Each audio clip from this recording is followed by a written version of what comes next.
Sen ey vətənimin igid övladı, yandırdı qəlbini elin fəryadı. Saldın ürəyinə Qarabağ odun, atıldın döyüşə durmadan.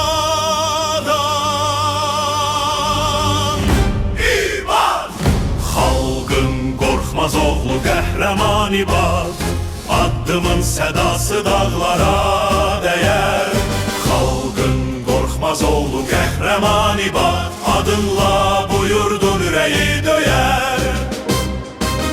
Düşmənin üstünə şir kimi getdin, çətinə düşənin dadına yetdin.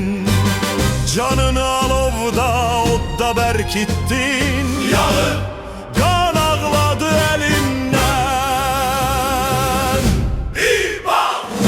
Düşmədi haqq sözü dilindən, İbad! Torpaq əsir düşdü, kövrəldin doldun.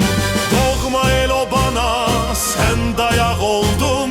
Mirov tək ucaldın başını.